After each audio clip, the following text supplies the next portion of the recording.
बच्चों नमस्कार। आज उत्तर प्रदेश पुलिस की 60,244 भर्तियों के लिए आपको आज हिंदी की क्लास में आपको हम पढ़ाएंगे सर्वनाम।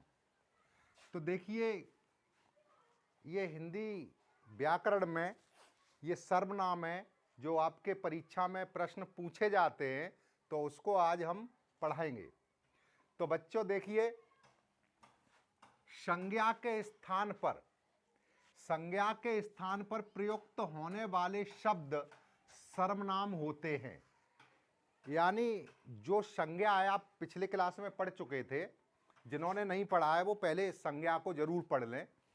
तो जो संज्ञा के बदले में, संज्ञा के स्थान पर जिन शब्दों का हम प्रयोग करते हैं उन्हीं को हम सर्वनाम कहते हैं। और ये इनके 6 भेद होते हैं।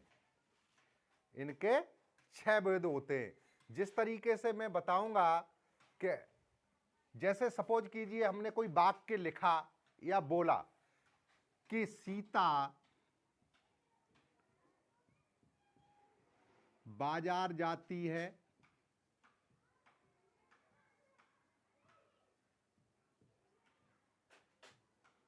सीता बाजार से आम लाती है,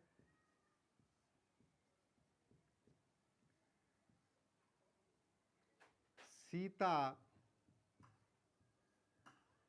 अपने मम्मी पापा के साथ जाती है।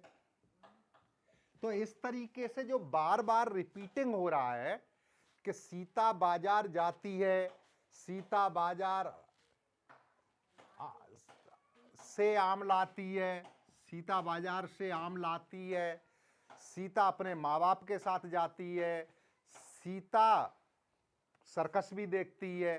तो इस तरीके से जो ये बार बार हम सीता का प्रयोग कर रहे हैं, तो ये सीता क्या है? नाउन। सीता ये नाउन है।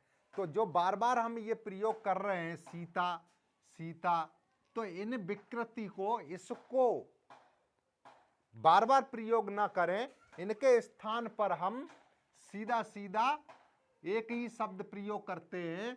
उनके बदले में, इन सीता के बदले में जो हम शब्दों का प्रयोग करेंगे वही सर्वनाम होते हैं। तो जैसे संज्ञा के स्थान पर प्रयुक्त होने वाले शब्द सर्वनाम होते हैं तथा इनके 6 भेद होते हैं। जैसे मैं, हम, तुम, वह, यह, आप, कौन, कोई, जो, सो आदि। तो जो हम संज्ञा के बदले में जहां दूसरे शब्दों का प्रयोग करते हैं वही शब्द हमारे सर्वनाम होते हैं। तो देखिए, इनके 6 भेद। पहला पुरुषवाचक सर्वनाम,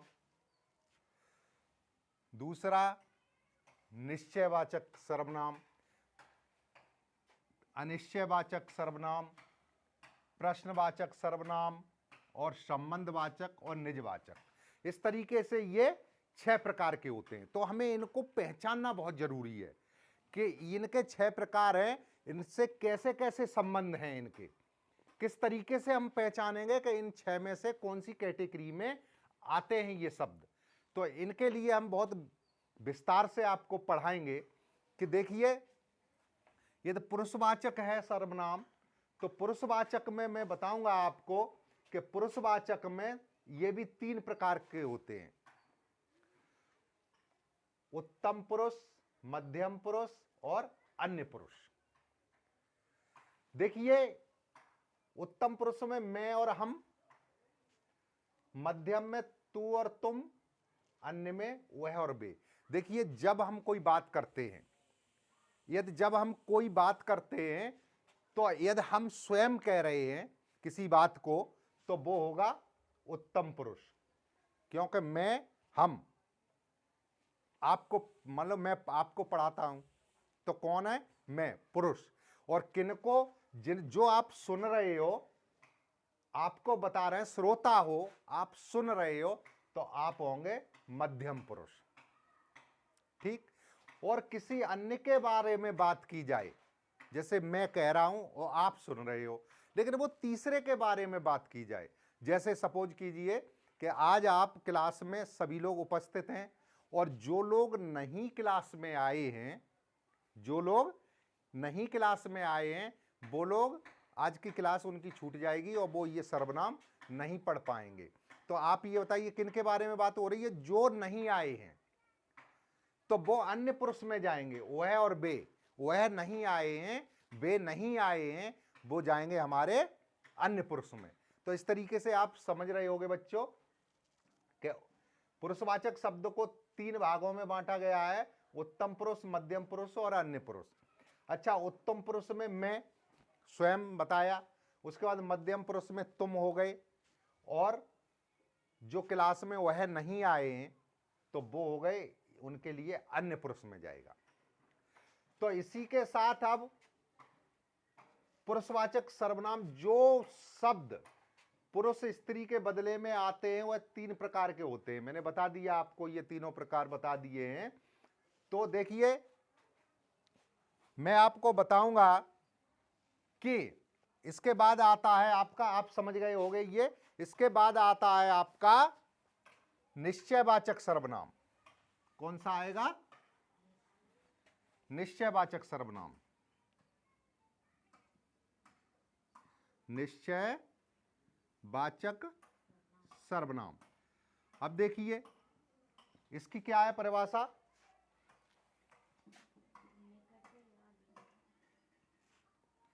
जो शब्द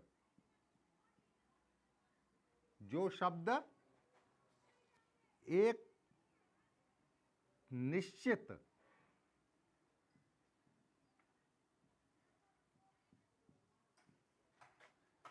निश्चित वस्तु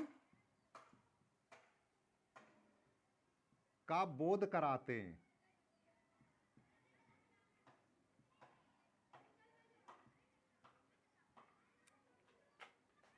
निश्चित शब्द वस्तु बोध कराते हैं।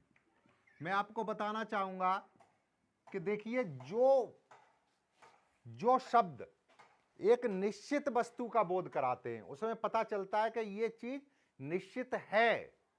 और यदि जिस निश्चित वस्तु का बोध कराएंगे तो वो निश्चयवाचक सर्वनाम होगा। निश्चयवाचक सर्वनाम होगा। देखिए, आप देख सकते हैं, जैसे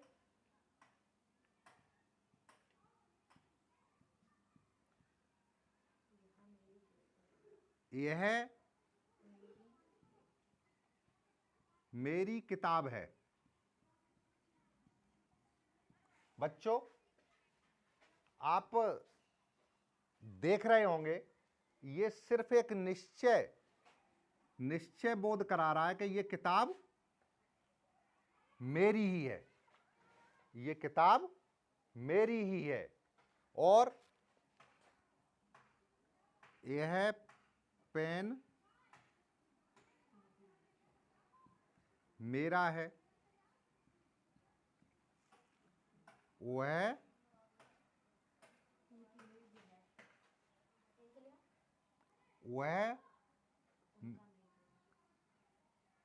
उनका मेज है। बच्चों, ये देख रहे होंगे कि एक ये निश्चित चीज का बोध करा रहा है कि ये मेरी किताब है, यह पेन मेरा है, वह उनका मेज है। तो देखिए, ये जो शब्द निश्चित चीज का बोध कराते, मैं बता चुका हूं कि जो शब्द एक निश्चित वस्तु का बोध कराते, इससे ये पता चलता है कि ये निश्चित ही है कि ये किताब मेरी ही है, ये किसी और की नहीं है। तो ये आपका निश्चयवाचक सर्वनाम में होगा। बच्चों, मैं बताऊंगा, इसी तरीके से उदाहरण आते हैं, और ऐसे उदाहरण 4 दे दिए जाएंगे। उसके बाद उनमें से एक दे दिया जाएगा निश्चय वाला, पूछ लिया जाएगा कि इनमें से निश्चयवाचक सर्वनाम कौन सा है। तो जो 4 वो आएंगे, उनको 3 गलत होंगे और 1 सही होगा। तो आपको बच्चों ये सही वाला ही आपको चुनना है। आप सही वाले को जब समझ जाओगे तो सही वाले को ही आप चुनोगे। इसी तरीके से मैंने बताया पुरुषवाचक में कि आपको इनमें से आ जाएंगे उत्तम पुरुष, मध्यम, मध्यम और अन्य। इनमें से क्या होगा कि आपको 3 गलत दे दिए जाएंगे और 1 सही दे दिया जाएगा। तो इस तरीके से बच्चों देखिए, आप सिर्फ समझते जाइए तो आप समझ गए होंगे कि जहां निश्चित वस्तु का बोध है तो वो निश्चयवाचक सर्वनाम है। अब इसके बाद पढ़ाएंगे हम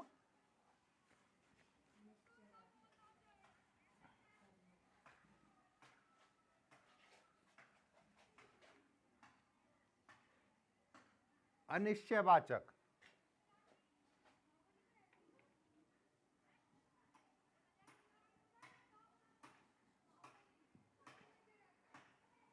तो देखिए, अनिश्चयवाचक जो शब्द एक अनिश्चित वस्तु का बोध कराते हो, यानी ये कन्फर्म नहीं है कि वो वस्तु किसकी है, उसमें कन्फर्म नहीं है। तो जैसे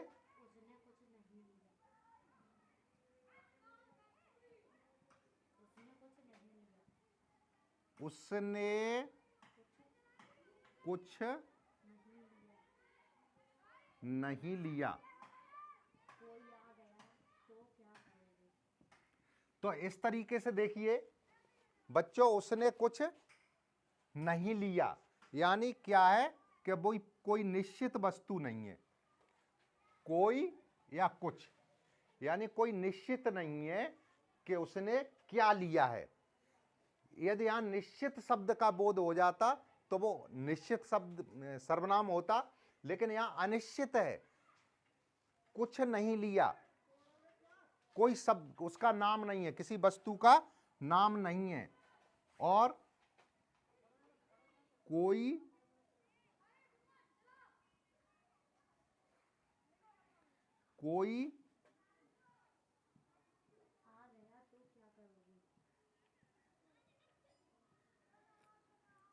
दरवाजे पर आ गया है। देखिए यहां ये शब्द बोध करा रहा है कि कोई दरवाजे पर आ गया है। हमें निश्चित पता नहीं है कि वो कौन है, किसका नाम है। अच्छा, यदि हम नाम से निश्चित करते हैं कि कोई आपका बेटा है, बेटी है, यदि वो निश्चित आ गई है, आप आवाज पहचान लेते हैं तो वो निश्चित में जाएगा। लेकिन जब कोई, जैसे आप घर में बैठे हैं और आप अपने बच्चे से कह रहे देखना गेट कोई खटखटा रहा है, कोई आ गया है, तो जिसको नहीं जानते, बच्चा जैसे ही अब जाता है गेट पे, वो देखता है तो वो नहीं पहचानता, और वो कहता है, अंदर से माँ आवाज देती है, बेटा कौन है, तो बेटा आवाज देता है कि कोई आ गया है माँ, या पापा जी कोई आ गया है, तो क्योंकि वो माँ बाप के परिचित के थे, तो इसलिए बच्चे को नहीं मालूम, ज्ञान नहीं, कोई है। तो जब यहां पे कोई और कुछ ये शब्द आ जाए तो आप समझ लीजिए वो अनिश्चयवाचक सर्वनाम है। तो उसके बाद देखिए मैं पढ़ाऊंगा आगे कि उसके बाद आता है प्रश्नवाचक सर्वनाम।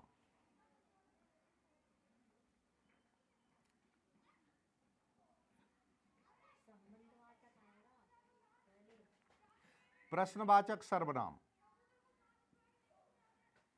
जिस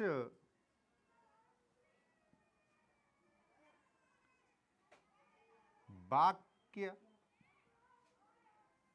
में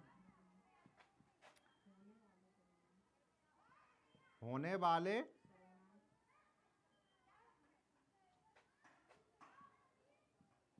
सर्वनाम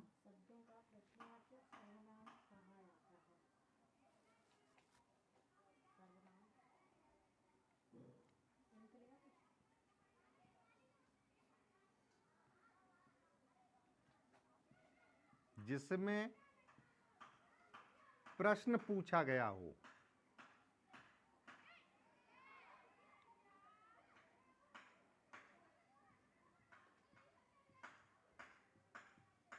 देखिए जिस वाक्य में होने वाले सर्वनाम जिसमें प्रश्न पूछा गया हो। कोई भी सर्वनाम है लेकिन उसमें प्रश्न पूछा गया है।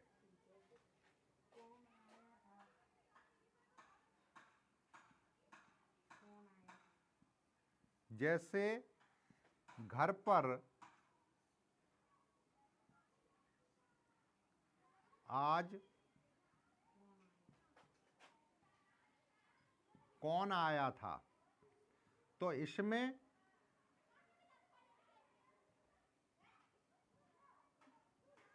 कौन आया था, तो इसमें क्या है कि प्रश्न दिया है कौन।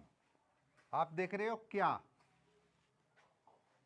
जहां क्या और कौन शब्द आ जाएं और उसमें प्रश्न पूछा जाए, क्योंकि इसमें ये प्रश्नवाचक ही है।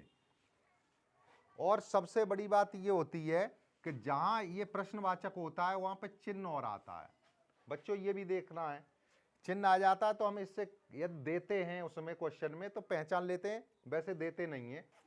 तो घर पर आज कौन आया था, तो पता नहीं है कौन, प्रश्न पूछा जा रहा है। जब घर पर आते हैं हम तो आज देखते हैं कि चाय के कप रखे हुए हैं, ठीक है। तो ड्यूटी करके आप लोग आए और आकर के देखे तो चाय के कप वगैरह प्लेट वगैरह रखी है वहाँ। जब चाय प्लेट वगैरह रखी है, कप रखे खाली, तो आकर के सवाल यही होता है घर पर कौन आया था, ये प्रश्न पूछते हैं। उसका उत्तर मिलता है कि आज घर पर रिश्तेदार आए थे।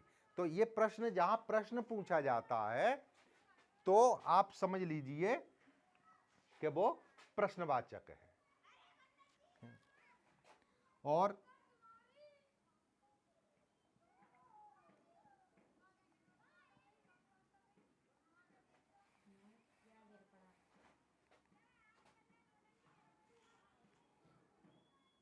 आज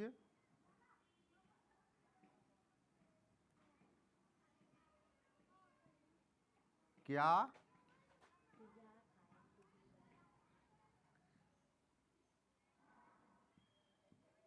क्या कर रहे हो, तो आपको प्रश्न पूछा गया है कि आप आज क्या कर रहे हो, यानी आपसे ये प्रश्न पूछा गया कि आज क्या कर रहे हो।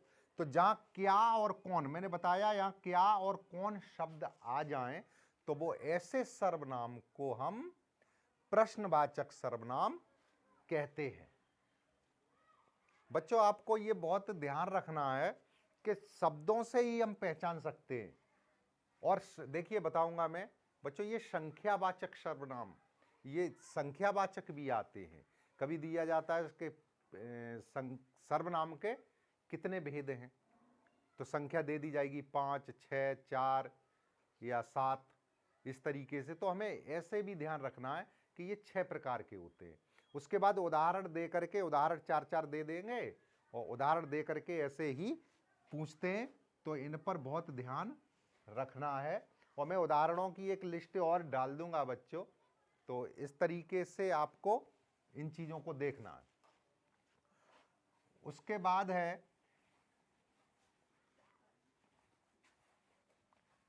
संबंधवाचक सर्वनाम।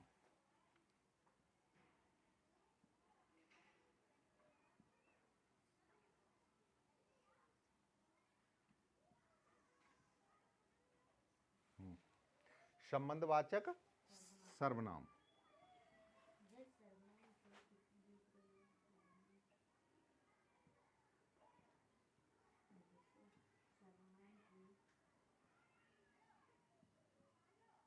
जिस सर्वनाम से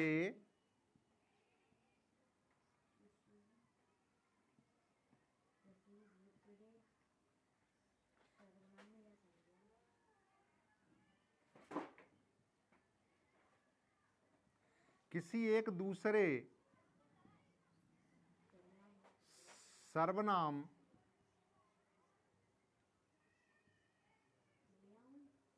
या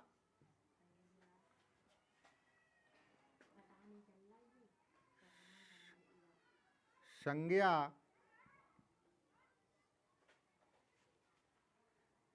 का बोध होता है, सर्वनाम या संज्ञा के संबंधों का बोध होता है,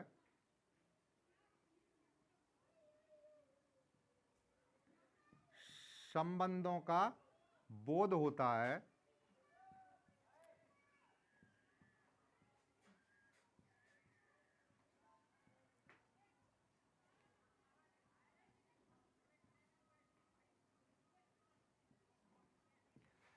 तो देखिए नाम से ही पता चल रहा है कि जिस सर्वनाम से किसी एक दूसरे सर्वनाम या संज्ञा के संबंधों का बोध होता है, कैसा होता है? संबंध होता है। एक दूसरे के जो वाक्य बोलते हैं, हम कोई भी बात बोलते हैं तो उनका एक दूसरे की बात से संबंध हो, जैसे जो और सो, इनका संबंध आपस में जहां मिल जाता है तो वो संबंधवाचक होते हैं। जैसे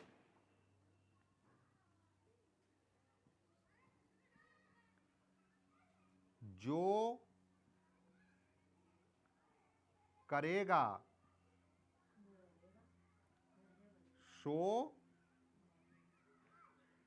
भरेगा। देखिए इसमें दिया है कि जो करेगा सो भरेगा, यानी इनका एक दूसरे का संबंध दिखा रहा है।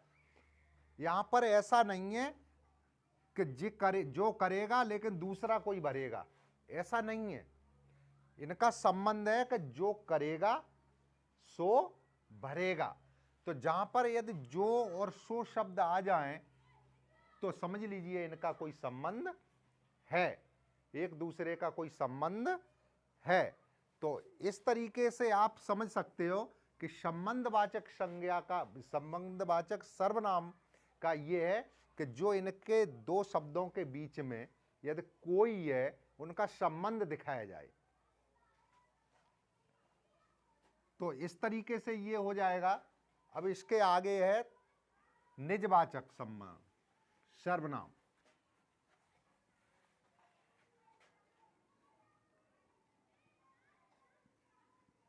निजवाचक सर्वनाम। बच्चों बहुत अच्छी तरीके से ध्यान रखना है कि आप थोड़ा सा ध्यान से पढ़ लेंगे तो निश्चित ही परीक्षा में सफल हो जाएंगे। हिंदी का मैंने बताया है आपको बच्चों। देखिए कोई गारंटी तो नहीं लेता है कि नहीं साहब आप जरूर पास हो जाओगे, लेकिन हाँ ये निश्चित मैं कह सकता हूँ कि यदि हिंदी आपने सही तरीके से जो पढ़ा रहे हैं उस तरीके से पढ़ लिया आपने तो कोई भी क्वेश्चन छूटेगा नहीं। जब आप पढ़ लेंगे तो कोई क्वेश्चन छूटेगा नहीं, तो निश्चित ही वो सही होगा। और जहां कंफ्यूज वाले क्वेश्चन हैं मैं उनको भी कराता हूं कि जैसे कभी कभी ऐसा लगता है, जैसे मैंने पिछले क्लास में पढ़ाया था है कि संज्ञा जातिवाचक है लेकिन लग रही है कि वो व्यक्तिवाचक है, और जबकि संज्ञा व्यक्तिवाचक है, देखने में व्यक्तिवाचक है लेकिन वो है जातिवाचक। इसी तरीके से मैं ये बताना चाहूँगा कि आप सही तरीके से सिर्फ पढ़ लें। बच्चों देखिए थोड़ा बहुत खेल भी लिया करो, लेकिन अब जो समय है, अभी जितना समय है वो बहुत इम्पोर्टेंट है, क्योंकि परीक्षा का समय बहुत काफ़ी कम है और काफ़ी वर्ष बाद तो वैकेंसियाँ निकली हैं पुलिस की। और देखिए यदि ये निकल गई तो पश्चाताप रहता है। इसलिए पूरा ये प्रयास करें कि हमें इसी परीक्षा में सफल हो जाएं, क्योंकि काफ़ी फॉर्म भी पड़े हुए हैं, लगभग 50 लाख के लगभग फॉर्म पहुंच चुके हैं बच्चों, आप समझ रहे होंगे। तो कंपटीशन थोड़ा टिफिकल है, तो आपको मेहनत करनी है, क्योंकि बिना मेहनत के कुछ हासिल नहीं होता है, कोई भी चीज़ हासिल नहीं हो पाती है बच्चों। तो इसलिए आपको पढ़ना है। तो देखिए निजवाचक सर्वनाम, इसमें आप जिस सर्वनाम में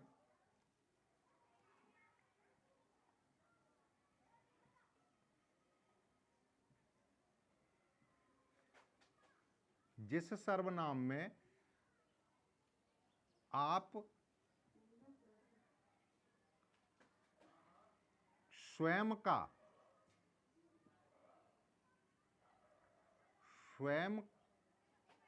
को दर्शाया जाता है,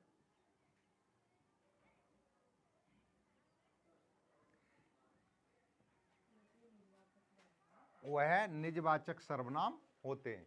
देखिए इसमें हम निजवाचक अपने स्वयं की बात करेंगे, क्योंकि बताएंगे हम उदाहरण के तहत कि इसमें आप स्वयं की निजी बात करेंगे। जैसे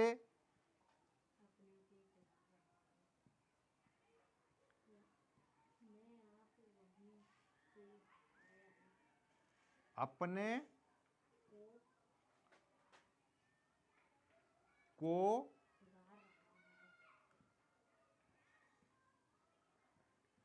सुधारने की जरूरत है।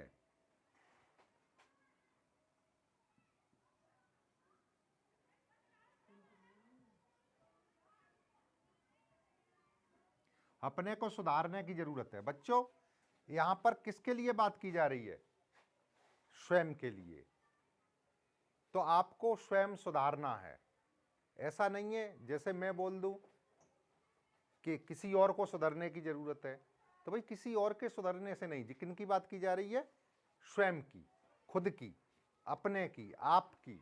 जहां अपनी बात हो, अपने आप की बात हो, क्योंकि ये निजी है, ये निजवाचक सर्वनाम है, इसमें अपनी स्वयं की ही बात करनी है, न कि किसी दूसरे की। इस तरीके से यदि आपके क्वेश्चन आते हैं और आप इन चीजों को देखते हैं, सबसे पहले मैं आपको बताऊंगा कि ये थोड़ा सा देख लें कि पुरुषवाचक में मैं और हम, मध्य उत्तम में और मध्यम में तू और तुम, अन्य में वह और वे, और निश्चयवाचक होता है उसमें यह और वह, और अनिश्चयवाचक में कोई और कुछ, प्रश्नवाचक में कौन और क्या, संबंधवाचक में जो सो, और निजवाचक में आप स्वयं और खुद। तो इस तरीके से यदि आप पढ़ेंगे, आप इनको अपने दिमाग में बिल्कुल इमेज बना लीजिए। ये समझ लीजिए ये शब्द कहीं आते हैं तो आप इनसे ही पता चल जाएगा, आपको इनके नाम से ही पता चल जाएगा। तो आपको इतना ध्यान रखना है कि ये सर्वनाम को अच्छी तरीके से पढ़ना है, और इनको ये क्वेश्चन आते हैं, सर्वनाम से भी क्वेश्चन आते हैं, तो मैं पूरा व्याकरण ही बच्चों पढ़ाऊंगा आपको। अच्छा, आपको कहीं ऐसा तो नहीं लगता, बोरियत तो नहीं होती है पढ़ते पढ़ते ज्यादा देर तक? है, देखिए समय कम है, तो इसलिए आपको अच्छी तरीके से ही पढ़ना है।